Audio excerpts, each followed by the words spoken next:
സ്വാഭാവികമായിട്ടും എഴുത്തുകാർക്ക് രാഷ്ട്രീയ ബോധമുണ്ട്, അവർക്ക് ജനാധിപത്യ ബോധമുണ്ട്. അവർ വോട്ട് ചോദിക്കുകയോ വോട്ട് ചെയ്യുകയും ഒക്കെ ചെയ്യും.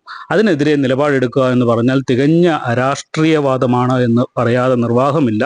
നിലമ്പൂർ ഉപതെരഞ്ഞെടുപ്പിൽ എം സ്വരാജിൻ്റെ സ്ഥാനാർത്ഥിത്വം പ്രഖ്യാപിച്ചതു മുതൽ കേരളത്തിലെ എഴുത്തുകാരും സാംസ്കാരിക പ്രവർത്തകരും സാധാരണക്കാരുമൊക്കെ ഇതിനെ വളരെ ആവേശപൂർവ്വമാണ് സ്വീകരിച്ചത്.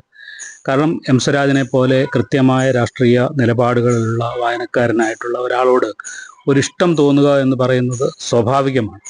പക്ഷേ അത്തരത്തിൽ എഴുത്തുകാരും സാംസ്കാരിക പ്രവർത്തകരും തങ്ങളുടെ ഇഷ്ടം പുറത്ത് പ്രകടിപ്പിക്കാൻ തുടങ്ങിയപ്പോൾ മുതൽ വലതുപക്ഷ ചിന്താഗതിയുള്ള ചില എഴുത്തുകാരും സാംസ്കാരിക പ്രവർത്തകരും അതിനെതിരെ രംഗത്ത് വരുന്ന കാഴ്ചയാണ് യഥാർത്ഥത്തിൽ കണ്ടത്. എന്താണ് അവരെ പ്രകോപിപ്പിക്കുന്ന കാര്യം എന്ന് ചോദിച്ചാൽ, തങ്ങളുടെ സ്ഥാനാർത്ഥിക്ക് തങ്ങൾക്ക് ഇഷ്ടമുള്ള സ്ഥാനാർത്ഥിയോട് വോട്ട് ചോദിക്കാൻ അവർക്ക് കഴിയുന്നില്ല, എന്നാൽ എം സ്വരാജിനോടുള്ള വിയോജിപ്പ് പറയാനും കഴിയുന്നില്ല എന്ന ഘട്ടത്തിലാണ് എം സ്വരാജിന് വേണ്ടി വോട്ട് ചോദിക്കുന്ന, അഭ്യർത്ഥിക്കുന്ന, അതിനുവേണ്ടി പ്രവർത്തിക്കുന്നവരെ അപമാനിക്കുന്ന തരത്തിലുള്ള പോസ്റ്റുകളുമായി ഫേസ്ബുക്കിൽ ഇറങ്ങിയിട്ടുള്ളത്.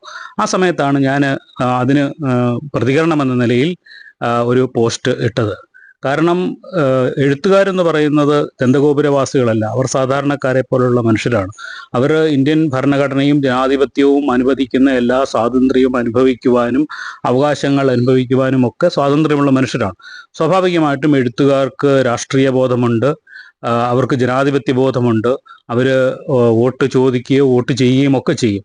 അതിനെതിരെ നിലപാടെടുക്കുക എന്ന് പറഞ്ഞാൽ തികഞ്ഞ അരാഷ്ട്രീയവാദമാണ് എന്ന് പറയാതെ നിർവാഹമില്ല. തങ്ങളുടെ സ്ഥാനാർത്ഥിക്ക് വേണ്ടി വോട്ട് ചെയ്യാൻ അല്ലെങ്കിൽ വോട്ട് ചോദിക്കാൻ കഴിയാതെ പോകുന്നതിൻ്റെ ഖേദം മറ്റുള്ള എഴുത്തുകാരെ തെറി പറഞ്ഞല്ല തീർക്കേണ്ടത് എന്ന് വിനയപൂർവ്വം അവരോട് പറഞ്ഞുകൊള്ളട്ടെ. നിങ്ങൾക്ക് രാഷ്ട്രീയമുണ്ടെങ്കിൽ അത് പറയുക, അല്ലാതെ മറ്റുള്ളവരെ പഴി പറഞ്ഞുകൊണ്ട് പരിഹസിച്ചുകൊണ്ട് മുന്നോട്ട് വരികയല്ല ചെയ്യേണ്ടത്.